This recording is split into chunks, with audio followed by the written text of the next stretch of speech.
The wind wanted to tear the roof clean off the barn, and it hadn't rained in weeks. May Garrison stood in the middle of it all, dust motes dancing in the sunbeams that stabbed through the ceiling. Every broken slat of wood was a ticking clock. A clock she couldn't afford to fix. A clock that was counting down to the day this whole farm crumbled around her. 2 winters since her husband Levi passed. 2 years of holding on by threads so thin they were practically ghosts. She'd sold the cattle, all but 2. The chickens were getting sick. The well water tasted like rust and sorrow. Folks in Dry Hollow, they meant well at first. They brought casseroles and offered prayers. But pity has a short shelf life. They'd nod at her in town, but they didn't come out to the farm anymore. They didn't see the decay. They didn't see the rot. And that morning, she found something else that didn't belong. She almost tripped over him. A pair of dusty, worn-out boots sticking out of the tall grass by the barn. Her first thought was fear. A sharp, cold spike right through her gut. People didn't just wander out here. This wasn't a place you found by accident. This was a place you came to hide, or to take. She grabbed the nearest thing she could find, a heavy iron rake. She held it like a spear, her knuckles bone white. She crept closer. The man didn't move. He was just sleeping. He was thin. The kind of thin that speaks of skipped meals and long, hard miles. His face was weathered, not just by the sun, but by something deeper. Something that hollows a man out from the inside. His coat was ripped. His boots were falling apart at the seams. He looked like he hadn't slept indoors in a lifetime. "Sir," she said, her voice shaking just enough to betray her. "You got a reason to be on my land?" His eyes opened slowly. No panic. No surprise. He blinked at the bright, unforgiving sky. Then his gaze settled on her. He sat up, quiet as a shadow rising, and he tipped a hat that was barely holding its shape. Like this was the most normal thing in the world. "Didn't mean no harm," he said. His voice was gravelly, low. "Just needed a place to rest my head. Been walking a long while." May didn't lower the rake. "Where you headed?" "Nowhere in particular." She searched his face for a lie, for a flicker of deceit in his tired eyes. She found nothing. Nothing but an exhaustion she knew in her own bones. A weariness that went deeper than muscle. The question left her lips before she could stop it. "You hungry?" The man just gave a single, slow nod. "Come to the porch," she said, the words feeling foreign in her own mouth. "You can have some bread and eggs, but you eat fast. And then you go." He followed her without a word, his steps silent on the dry, cracked earth. He sat on the porch steps and ate like a man who had forgotten what a full stomach felt like. He didn't look up, didn't make a sound, just devoured the food with a desperate mechanical focus. May watched the sky, not him. The clouds were gathering on the horizon, yellow and bruised. She hated storms now. Storms broke things, and she couldn't afford to fix anything else. After a long, tense silence, he finally spoke, his voice still rough. "You got trouble with your roof."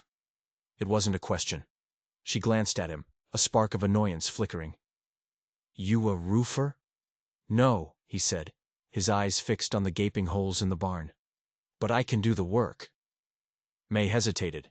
The offer hung in the air, impossible and ridiculous. "I can't pay you. I didn't ask you to." She studied him again. With some food in his belly, he looked younger.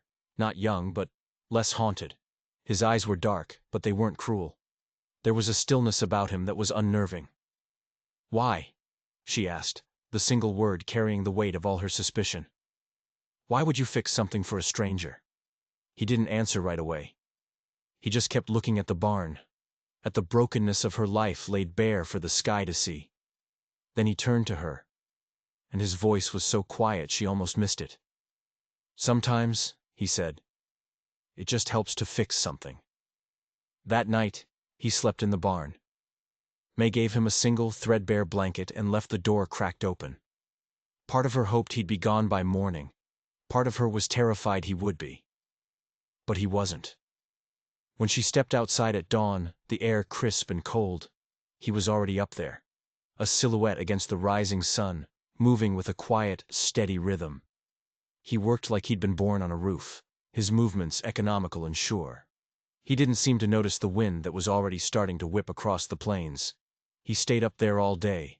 He only came down once to drink water from the well, his face streaked with dirt and sweat. He didn't talk. When she finally worked up the nerve to ask his name, he just paused, wiped his brow and said, "Call me Eli. Just Eli." May tried not to stare, but it was hard. There was something about him that didn't add up. It wasn't anything he did. It was what he didn't do. He didn't ask for more food. He didn't make small talk. He didn't look her in the eye for more than a second. He worked like a man trying to pay a debt that nobody had asked him for. He worked like a ghost trying to earn his way back into the world of the living. As the days bled into one another, a strange sort of peace settled over the farm. It wasn't comfort, not really. It was a shared silence. He was a mystery, a man with no past and no future, who just showed up and started putting the broken pieces of her life back together. He fixed the barn roof. He reinforced the chicken coop. He cleared the irrigation ditch that had been clogged for a year, and he never asked for a single thing in return. Sometimes she'd watch him from the kitchen window. She'd wonder what horrors he was running from. What kind of life grinds a man down until he's nothing but quiet work and tired eyes? But then, when her hands would shake trying to hoist a sack of feed, he'd be there. He'd appear out of nowhere, lift it like it weighed nothing, and set it down gently without a word. One evening, she broke down. The loneliness, the struggle, it just became too much. She sat on the back porch steps, her face in her hands, trying to cry without making a sound. He didn't come over. He didn't say a word. He just stood by the barn, a silent sentinel, until she had cried herself out. When she finally looked up, he just gave her a slow, understanding nod. And in that moment, she realized it had been 2 years since anyone had just let her be broken without trying to fix her with empty words. Then, one afternoon, a wagon kicked up a dust cloud on the south road. May's stomach clenched the second she saw who was driving it. Samuel Drake. He was a neighbor from 10 miles down.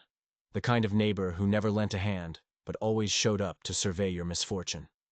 He thought his land bordered hers, but May knew he was always looking for a way to make his borders bigger.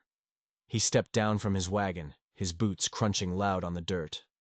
He had a half smile that never, ever reached his cold, assessing eyes. "May," he said, his voice slick as oil. "Heard your barn was in a bad way. Thought I'd come see if you needed a hand." Before she could even form a reply, Eli was there. He moved like smoke, suddenly just standing at her shoulder. Not too close, but close enough to be a wall. Drake's smile faltered. He hadn't seen Eli. His eyes flickered from May to the silent man beside her. "Well now," Drake said, trying to recover. "Didn't know you had company." "I don't," May said, her voice flat. "He's working." Drake's eyes narrowed, sizing Eli up. "Is that so? What are you paying him in, May? Eggs and kindness?" Eli didn't say a single word. He didn't have to. He just stared at Samuel Drake. It was a calm, unnerving stare. The kind of look that says, "I've seen worse men than you, and I'm still standing." Drake's greasy confidence evaporated. He cleared his throat, suddenly looking uncomfortable. "Well," he stammered, "if you ever need a real hand, you know where to find me." "I don't," May replied without blinking. Drake's face tightened into a scowl. He climbed back into his wagon and rode off, leaving a trail of angry dust behind him. May stood there, her heart hammering against her ribs. Eli hadn't moved. He was just a solid, silent presence at her back. She finally turned to him. "I'm sorry about that. People around here think they own whatever they can see." "You don't need to be sorry," he said, his voice low. She looked at him then, really looked at him. And for the first time, she saw past the exhaustion. She saw the deep, settled pain in his eyes. "Who hurt you?" she asked, the words soft as a breath. He didn't flinch. He just held her gaze, and for a second, she felt the crushing weight of his past. "Don't ask that," he said. his voice barely a whisper. Don't ask unless you want the weight of the answer. She didn't ask again, but that night, as the wind howled and the newly fixed barn stood strong against it, she walked out to where he slept. She placed a second, warmer blanket beside him. He didn't say thank you. He didn't have to. When she woke up the next morning, all the firewood was chopped and stacked neatly by the door. The chickens had been fed. And there, stuck into the hard earth by Levi's grave, was a small, hand-carved wooden cross. It was simple, elegant, and perfect. She sat on the porch, watching the sun rise, her hands in her lap. After a few minutes, Eli came and sat on the steps below her. They didn't speak. They just watched the world wake up. When her fingers accidentally brushed against his, he didn't pull away. And May realized, with a terrifying jolt, that she hadn't planned on him staying past the first night. But now, the thought of him leaving felt like another kind of storm. One she wasn't sure she could survive. The farm started breathing again. That's the only way May could describe it. The silent, steady rhythm of Eli's work was like a heartbeat she hadn't realized was missing. The barn was just the start. He moved from one broken thing to the next, a quiet storm of repairs. He rebuilt the fence line. He dug out the old irrigation trench. He even rehung the heavy barn doors so they no longer sagged on their hinges. He never asked for anything. He never came inside unless the rain was coming down in sheets. And even then, he'd stand by the back door, his hat in his hands, looking like he expected to be thrown out at any second. It started to gnaw at her. The way he made himself small. The way he acted like he didn't deserve to take up space in the world. A few days later, Ruthie showed up. Ruthie was May's only real friend left. She was a whirlwind of a woman, with round cheeks, a tongue as sharp as a razor, and a heart as big as the sky. She rattled up in her old cart, her straw hat askew, shouting before her feet even hit the ground. May Garrison, are you alive out here, or have you finally let the dust reclaim you? May couldn't help but smile. Alive, mostly. Ruthie stomped up the porch steps and looked her over like a prize heifer at the county fair. You're thinner. Are you eating? Or are you just photosynthesizing like one of your sun-scorched tomato plants? Before May could answer, Ruthie's eyes narrowed. She was looking past May's shoulder, out toward the fence where Eli was hammering a new post into the ground. Who? She said, her voice dropping. Is that? May hesitated. That's Eli. And Eli is who, exactly? He's helping. Ruthie raised a skeptical eyebrow. Helping. She folded her arms across her ample chest. You always did have a soft spot for strays, May. But this one looks like he's got more miles on him than my old mule. He's not a stray, Ruthie. He's quiet. He works hard. That's all. Ruthie stepped closer, her voice sinking to a conspiratorial whisper. You don't know the first thing about him. He could be running from the law. He could be dangerous. May's gaze drifted back to Eli, to the steady, powerful swing of his hammer. Or maybe, she said softly, he's just tired of whatever was chasing him. Ruthie let out a long, frustrated sigh. Lord, child, you always want to see the good in people, even when there's no evidence of it. He hasn't asked you for a single thing, has he? Not once. Well, sometimes, Ruthie said, her eyes dark with warning. It's the ones who don't ask for anything that end up taking the most. The words stuck with May long after Ruthie had rattled away down the road. She didn't want to believe them, but they were a burr under her skin. It was true. She knew nothing about this man. But she also knew the way he moved around her. Always careful. Always respectful of her space. She knew the way his presence had pushed back the crushing loneliness that had been her constant companion for 2 years. It had been so long since a man had looked at her and seen a person instead of a project, instead of a poor, broken widow. The next day, she saw the dust trail on the horizon long before the horse and rider became clear. It was the sheriff. Her chest went tight. It always did when the law came around. Sheriff Boyd was a fair man, but he had the eyes of someone who'd heard every lie imaginable. He tipped his hat as he reined in his horse. Morning, May. Sheriff, something wrong? Just making my rounds, he said. But his eyes were already scanning the property. Heard you had a visitor. She didn't flinch. He's helping with some repairs. He give you a last name? No, May said, her heart starting to beat a little faster. Just Eli. Boyd's gaze drifted toward the barn, where Eli was working, his back to them. Funny you should say that. Got a wire from Jasper County this morning. There was a robbery. Went bad. A store owner was shot and killed. The whole place burned to the ground. May felt the blood drain from her face. They're looking for a drifter, the sheriff continued, his voice even. A man who answers to Eli. A man real good with his hands. A carpenter, they think. Her mind flashed to the roof. The fence. The perfect, hand-carved cross on Levi's grave. You think he's a killer? She whispered, the words tasting like ash. Sheriff Boyd looked her straight in the eye. I think trouble sometimes wears a quiet face, May. I've seen it before. He paused, letting the silence hang heavy between them. What happens if I say he's done nothing wrong here? Then I leave it be. For now, Boyd said, his voice hard. But if anything else happens, if I hear one more whisper, I'll be back, and I won't be coming alone. He turned his horse, his point made. Watch your back, May. She stood there, frozen, as he rode away. The dust settled around her, but the world was spinning. She slowly turned and looked toward the barn. Eli had stopped working. He was leaning against the newly repaired wall, watching her. His face was unreadable. She walked toward him, her legs feeling like lead. You heard all that? He gave a single, slow nod. Her voice was trembling, but she had to ask. Is it true? He didn't answer for a long time. He just looked out over the fields, at the endless empty horizon. Then he finally met her eyes, and the look in them broke her heart. I didn't kill anyone, he said, his voice raw. But I was there. May's breath caught in her throat.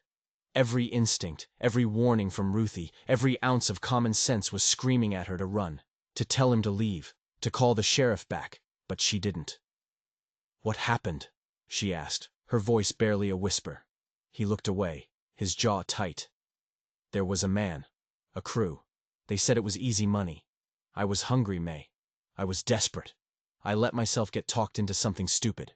His voice cracked. It went sideways, fast. There was shouting, a gunshot, then fire, and I ran. Her hands were shaking. Why here? Of all the places to run, why my farm? He finally looked at her again, and the raw vulnerability in his eyes was staggering. Because, he said, I saw the holes in your roof, and I thought maybe if I could fix something for someone else. Maybe it would fix something in me. I just needed a place that didn't look at me like I was already a ghost. She didn't know what to say. Her mind was at war with her heart. The man the sheriff described was a monster. A killer.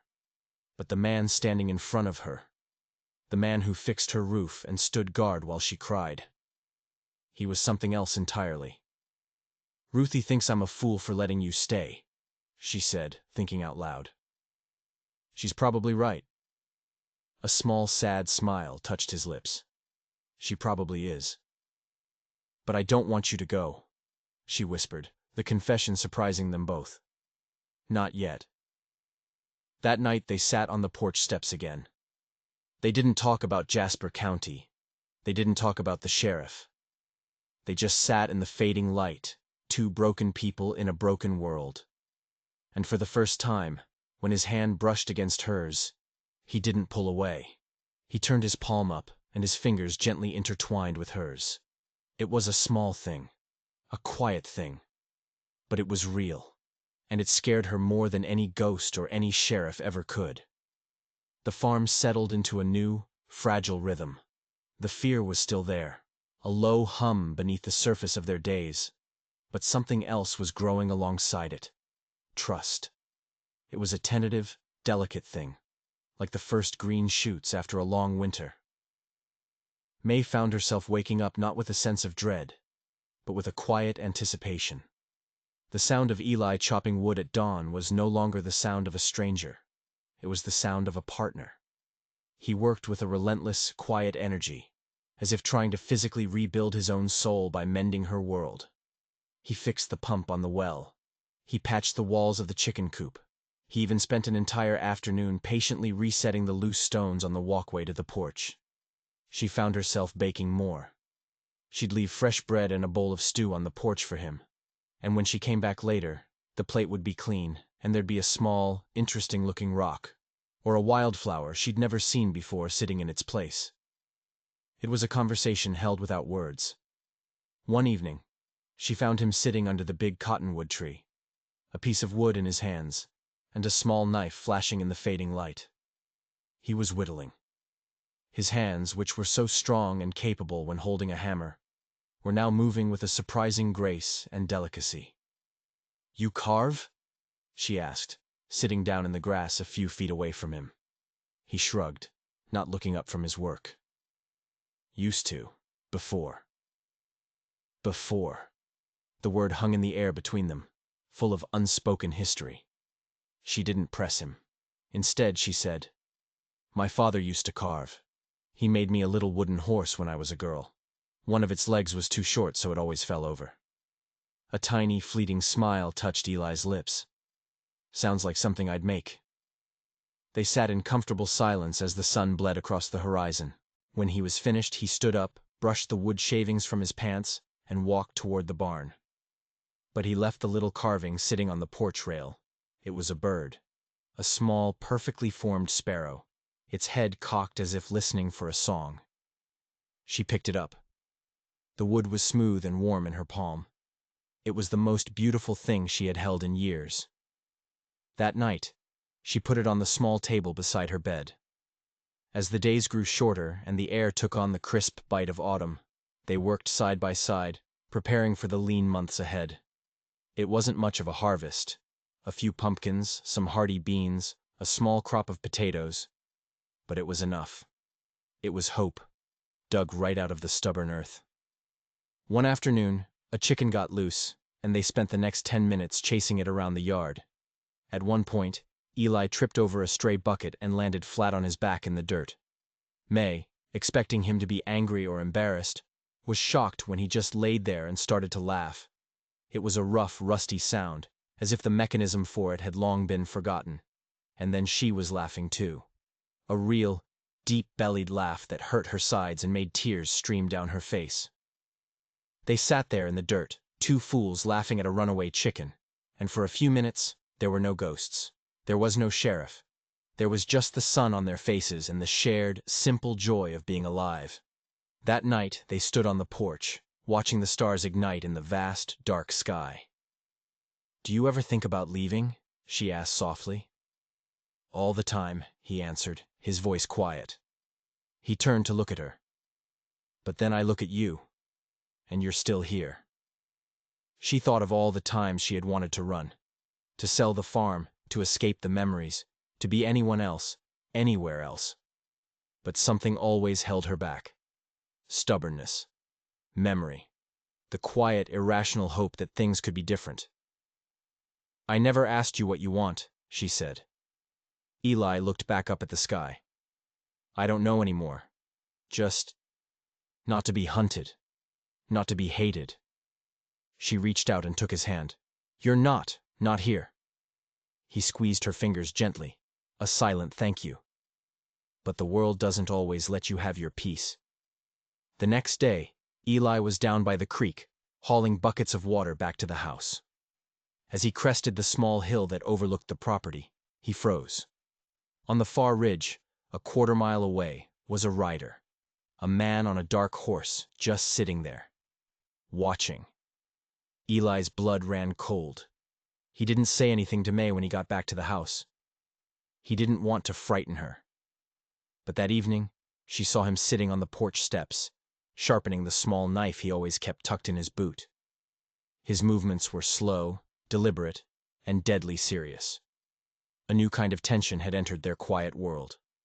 The silence between them was no longer comfortable. It was thick with unspoken fear. She brought him a blanket, even though he'd been sleeping in the spare room for a week. She didn't know what else to do. "Something's coming, isn't it?" she asked, her voice barely a whisper. He didn't answer. He didn't have to.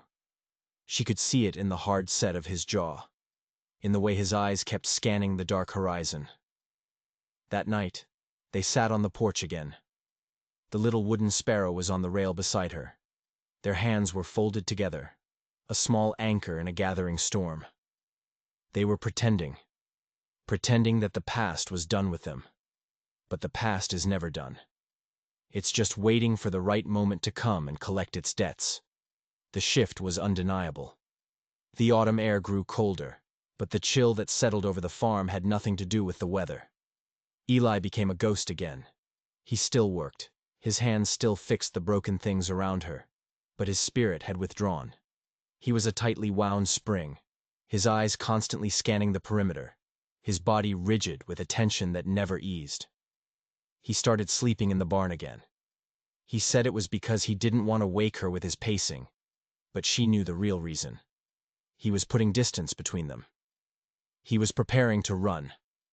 After 5 days of this heavy, suffocating silence, she couldn't take it anymore. She found him by the woodpile, his hands clenched into fists at his sides, staring out at the empty road. "You saw someone," she said. It wasn't a question. He didn't look at her. He just gave a single, sharp nod. "A man on the ridge." She came and stood beside him, pulling her shawl tighter around her shoulders, though the cold she felt was deep inside. "Someone from Jasper?" "His name is Cole," Eli said, his voice flat and dead. "He was one of them. He recognized me. I saw it." Her throat went dry. "What does he want?" "He'll either tell the others where I am," Eli said, "or he'll come back himself. I'm not sure which is worse." His gaze finally met hers, and his eyes were full of a terrible, bleak certainty. "But when he comes, he won't be coming to talk." The implication hung in the air between them, sharp and deadly. May thought of the peace she had found, the laughter, the feel of his hand in hers, the little wooden bird by her bed, and she thought of it all being ripped away, replaced by blood and fire. Suddenly, the fear was too much. It clawed its way up her throat, hot and bitter. "I can't," she said, her voice cracking. "I can't lose this place, Eli. It's all I have left. If you bring a man like that here, if there's violence, they'll take everything." He looked at her, his face a mask of stone, but she could see the pain in his eyes, the pain of her rejection. "Then I'll go," he said quietly. The words hit her like a physical blow. "I didn't say that." "You didn't have to," he said, and the finality in his voice was like a door slamming shut between them. She turned away, unable to look at him, tears blurring the edges of the world. I need to think." That night, May didn't sleep. She sat at her kitchen table, wrapped in a quilt, staring into the darkness. She had been alone for so long, and it had almost destroyed her. Eli had pulled her back from the edge. He had made her feel human again. He had made the silence feel like peace instead of a tomb. And now, his past was threatening to burn it all to the ground. She was torn in two. Her fear for her home, her legacy, was at war with the terrifying, undeniable truth. She was falling for a man who might be a killer. A man who was definitely being hunted by one. When the sun rose, she knew she had to talk to him. To tell him. She didn't know what. That they would face it together? That he had to leave? But it was too late. Eli was gone. The barn door was open, swinging creakily in the morning breeze. The blankets she had given him were folded neatly on a bale of hay. His knife was gone from the porch rail. There was no note, no goodbye. He had just vanished, as silently as he had appeared. The emptiness he left behind was a physical presence. It was heavier, colder, and more suffocating than the loneliness she had known before. For 2 days, she moved through a fog of grief and anger. The stove wouldn't light properly. The water pump broke again, and she sliced her hand trying to fix it. The cut wasn't deep, but as she stood at the sink, watching her own blood swirl down the drain. She was struck by a devastating thought. He had fixed everything on this farm except for the one thing that mattered most, the brokenness inside her, and by leaving, he had shattered it all over again. Ruthie showed up on the third day. She took one look at May's pale face and bandaged hand, and marched straight into the kitchen. She didn't ask questions. She just started boiling water for tea. They sat at the table in silence for a long time. "He left," May finally said, her voice hollow. Ruthie didn't say, "I told you so." She just looked at her friend with sad, knowing eyes. "Do you miss him?" May could only nod, a lump forming in her throat. "Do you trust him?" Ruthie asked gently. "I think I do," she whispered, "even though I know I shouldn't." Ruthie reached across the table and squeezed her hand. "Then maybe that's all that matters." But was it? That night the wind howled like a hungry wolf, and May lay in her bed, staring at the little wooden bird on her nightstand. She thought about the way he'd looked at her, not with pity, but with a shared understanding of pain. He had been running for so long. And for a little while, her broken farm had been a place where he could stop. Was she angry that he had left, or was she just terrified of what was coming now that he was gone? 4 days after Eli vanished, the man on the ridge came down. He rode into her yard at dusk, a specter in the fading light. His horse had a limp, and a rifle was slung across his back. His face was all sharp angles and old grudges, with a jaw that looked like it had been broken and set badly. May watched him from the porch, her hand gripping the handle of the back door so tightly her fingers ached. He dismounted, his movements slow and deliberate. He tipped his hat, a mockery of politeness. His smile was slow and cold and utterly without humor. "Evenin', ma'am." She said nothing. "I'm looking for a man," he said, his eyes scanning the farm, taking in the new roof, the fixed fence. "Goes by Eli. Passed through Jasper County a ways back. Left in a hurry after a misunderstanding." May's heart was a frantic drum against her ribs. "I haven't seen anyone by that name." The man's smile widened, showing yellowed teeth. "That's funny.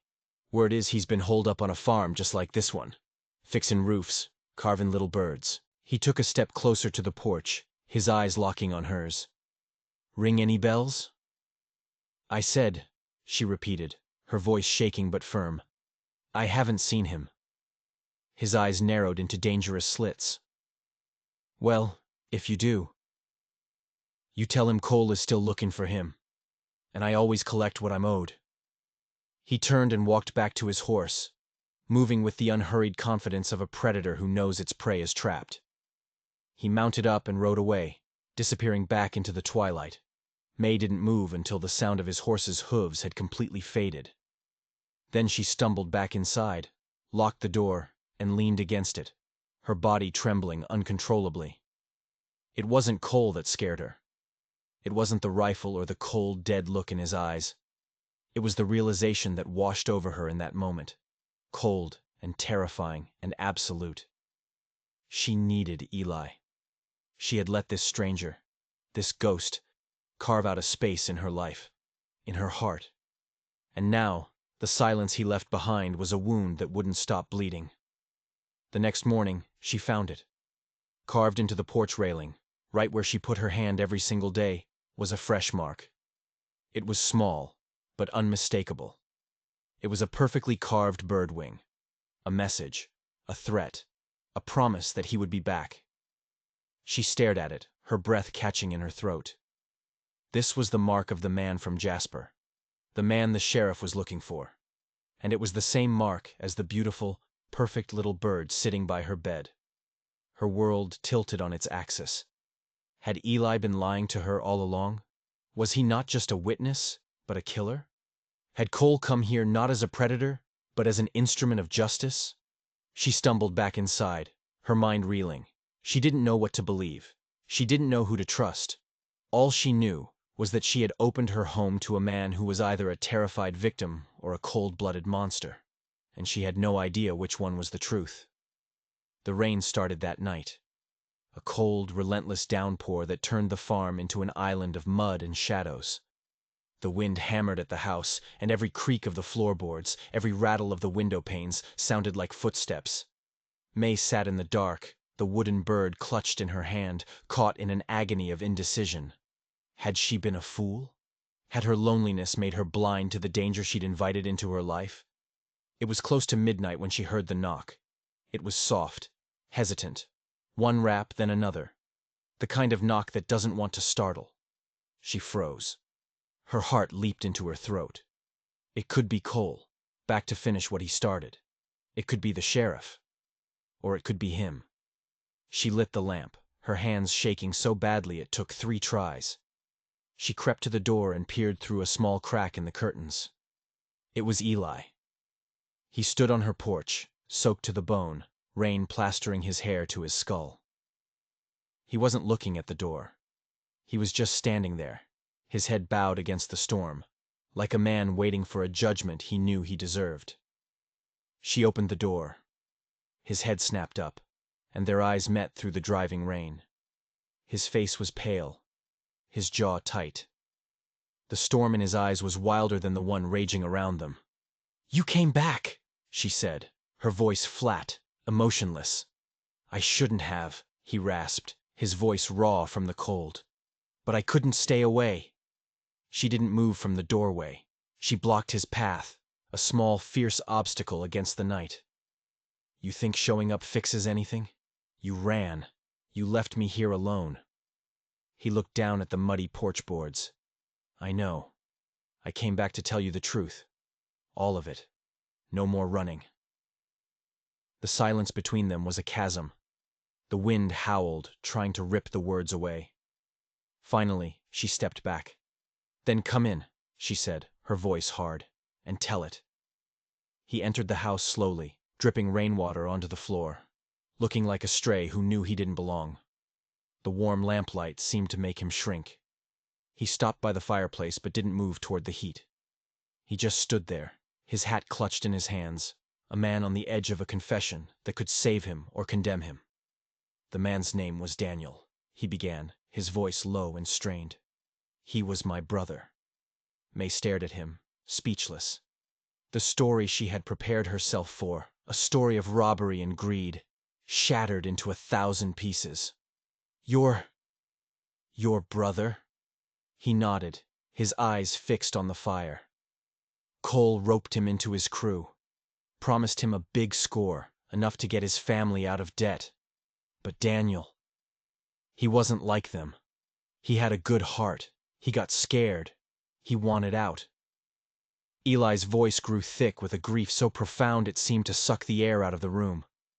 "The night of the robbery. It was never about the money. Cole took us to that store, but it was an ambush. He confronted Daniel, called him a coward, a traitor. They argued. It got violent. He finally looked at her, and his eyes were haunted. I froze, May. I just stood there. Cole pulled a gun. Daniel, my brother. He begged. And I did nothing. I watched him kill my brother. Then he set the store on fire to cover it up." The wooden bird in May's hand felt impossibly heavy. "The carving," she whispered. "The wing." "It was our signal," Eli said, a tear tracing a path through the grime on his cheek. "Something from when we were kids. A way to say I'm here or I'm okay. After Cole. After he did it. He took my knife and carved that wing into the store's doorframe, to pin it on me. To make it look like I was the one who betrayed him. The pieces clicked into place, forming a picture of unimaginable cruelty and betrayal. He hadn't run because he was a killer. He had run because he was a witness. He had run because he was a coward who had let his own brother die. "Why didn't you tell me?" she asked, her voice breaking. "Because I was ashamed," he said, the words choked with self-loathing. "Because you looked at me and saw someone worth helping, and I didn't want to poison that. I didn't want you to see what I really was, the man who stood by and did nothing." She stepped closer to him, the anger and suspicion draining away, replaced by a wave of overwhelming empathy. "You left me," she said, her voice soft now. "You left without a word." "I thought I was protecting you," he said. "I saw Cole watching this place. I knew he was coming for me. I couldn't let you be in the middle of that." "Don't do that," she said, her voice suddenly fierce. "Don't you dare make that choice for me. My whole life, men have been making choices for me. My father, my husband, the bankers in town, this farm, this life. It's mine. The dangers that come with it are mine to face." The truth of her words hung in the air, sharp and undeniable. He nodded slowly. "You're right. I'm sorry." She looked at him, really looked at him. The man who had stumbled onto her farm weeks ago was gone. In his place was a man drowning in grief, but a man who had finally stopped running. He had come back. He had come back for her. "Cole came here," she said quietly. "He told me you planned it all, that you took the money and ran." A bitter, humorless laugh escaped Eli's lips. "There was no money. There was never any money. There was only my brother's blood on the floor." The silence in the room was absolute, broken only by the drumming of the rain on the roof he had fixed. "I've been burying myself out here, Eli," she confessed, the words pouring out of her now. "After Levi died, I just shut down. I let the farm fall apart because I was falling apart. I was hiding too. Just like you." The thunder rolled in the distance, a low growl of agreement. "I don't want to be alone anymore," she whispered. "But I can't be with a man who runs when things get hard." "I won't run again," he said, and his voice held a new, steely resolve. "I swear it, May. If Cole comes back, I'll face him. If the law comes for me, I'll tell them the truth. I will not let you carry the weight of my past."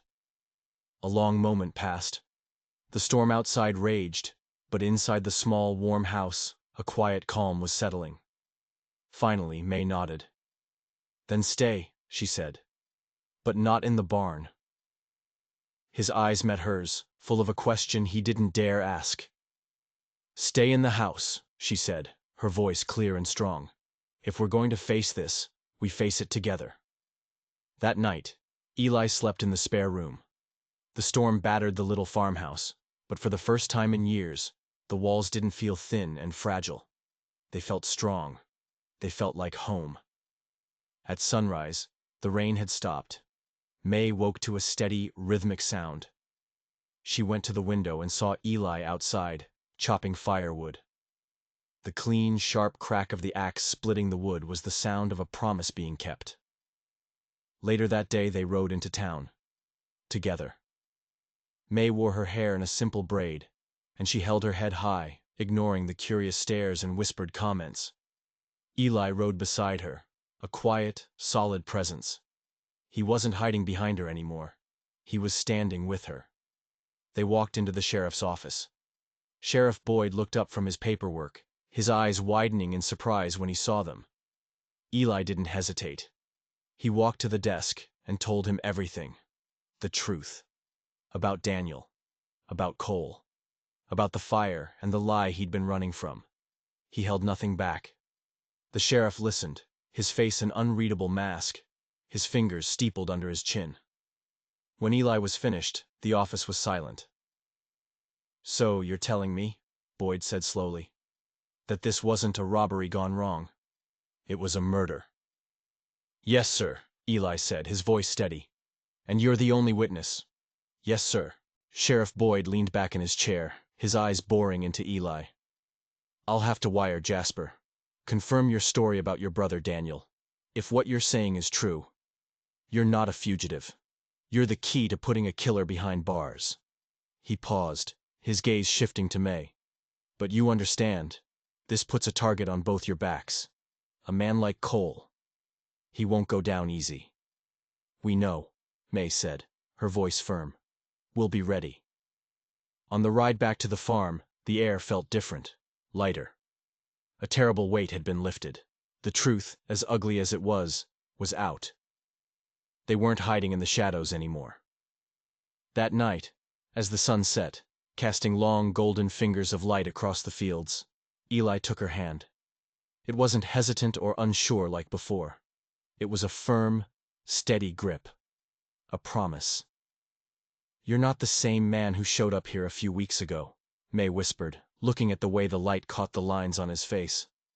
"Neither are you," he whispered back. And as darkness fell, they knew the fight wasn't over. Cole was still out there, a shadow with a rifle and a grudge. But for the first time, May Garrison wasn't facing the storm alone.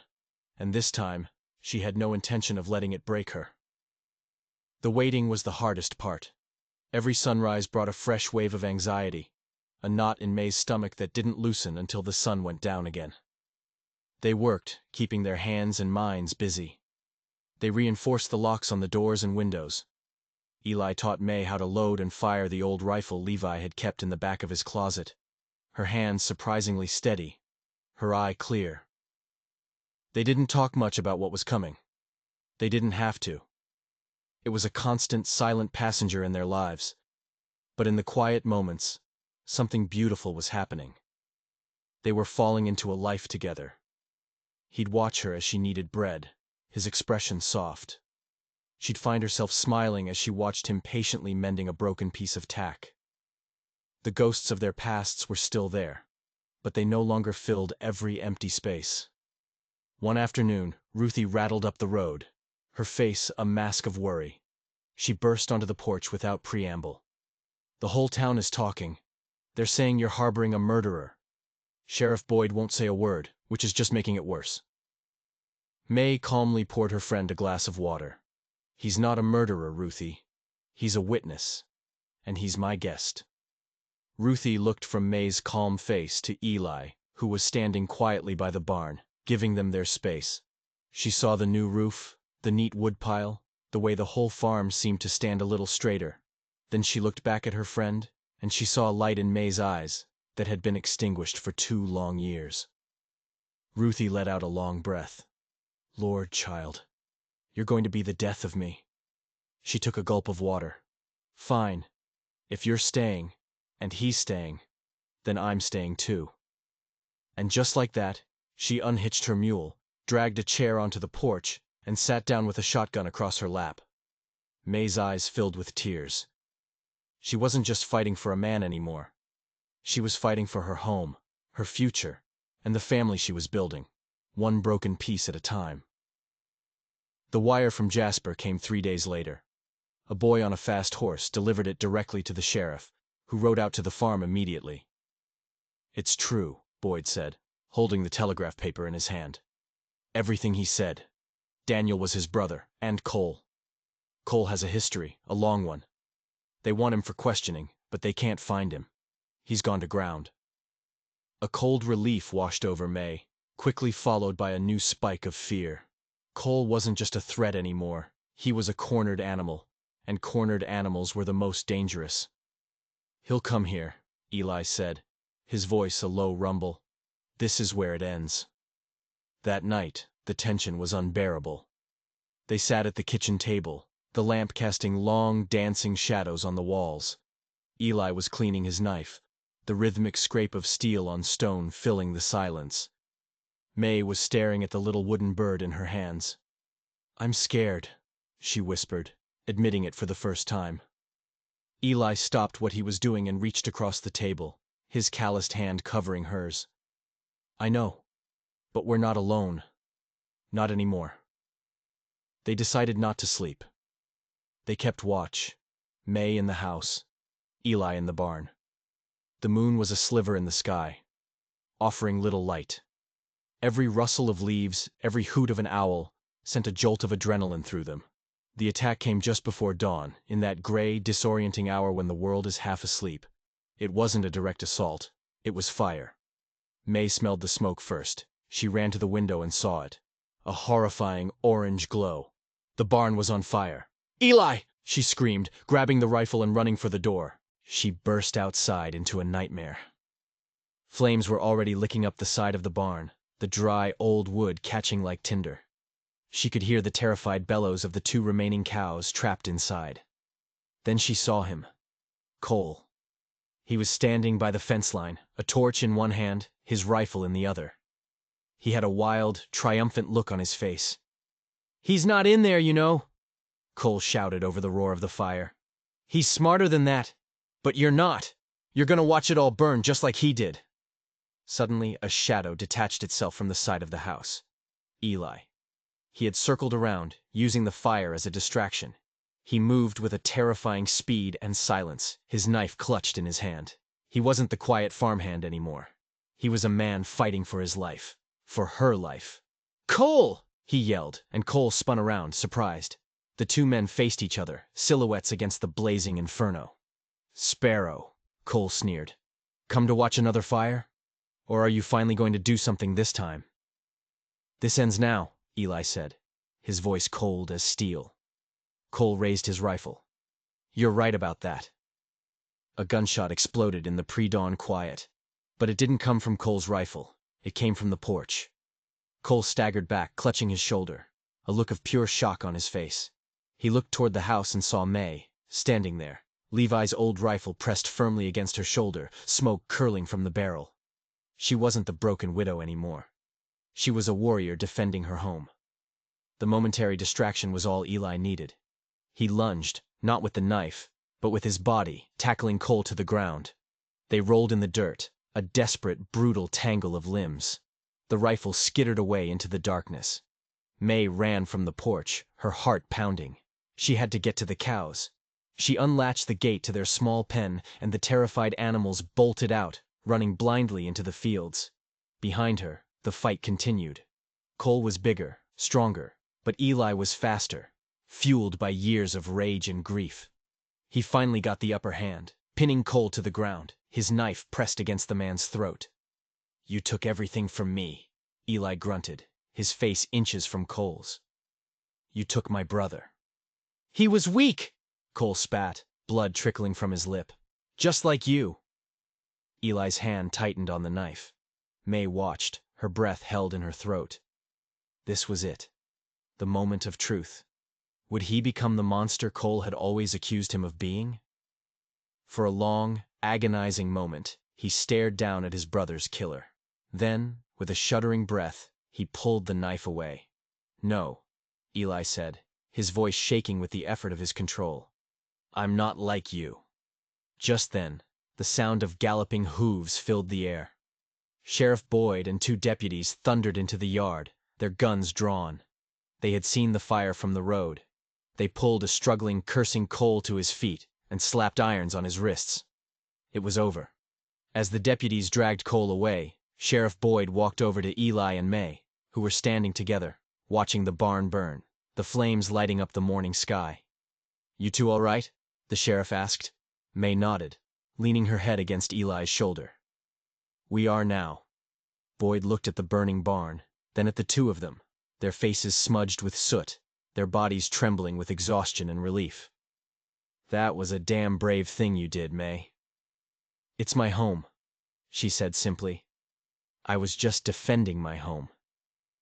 They stood there for a long time, the three of them, watching the fire consume the past. The barn was a total loss. But as the sun finally crested the horizon, casting a warm, hopeful light over the fields, May knew it didn't matter. They could rebuild the barn. They had rebuilt their lives. In the quiet aftermath, they walked through their ruined farm. The barn was a smoldering skeleton against the sky. The air was thick with the smell of wet ash and new beginnings. They didn't speak. They just held hands, their fingers intertwined, a silent acknowledgement of everything they had survived. The community, who had once kept their distance, rallied around them. Ruthie organized a work crew. Men from town, men who had only offered nods and pity before, showed up with hammers, saws, and lumber. Samuel Drake, surprisingly, was one of them, his face humbled, his offer of a real hand finally genuine. They raised a new barn in a week, the sound of hammers echoing through the valley, a testament to resilience and redemption. Eli was no longer a ghost. He was a part of the community. He worked alongside the other men, his story now known and understood. He was no longer the drifter from Jasper. He was May's Eli. One evening, months later, after the new barn was finished, and the scars on the land had begun to fade, they sat on the porch, watching the sunset paint the sky in hues of orange and purple. Eli held a small piece of wood in his hand, his knife moving with a familiar, comforting grace. He had been cleared of all suspicion, his testimony ensuring that Cole would never see the outside of a prison cell again. The ghosts had been laid to rest. He finished his carving and handed it to her. It was another bird, a mate to the one that still sat by her bedside. But this one was different. Its wings were spread wide, as if in mid-flight. "For you," he said softly. She took it, her fingers tracing the smooth, delicate lines. "It's beautiful." "This farm," she said, her voice full of a quiet wonder. "It feels alive again." He looked at her, his dark eyes full of a love so deep and steady, it took her breath away. "So do I," he said. And she knew, in that moment, with a certainty that settled deep in her bones, that this was not the end of their story. It was the beginning. They were two broken souls who had found each other in the ruins, and had built something stronger and more beautiful than what they had lost. They had found a home. If you enjoyed this story of survival and second chances, hit that subscribe button, and don't forget to ring the bell so you don't miss our next video.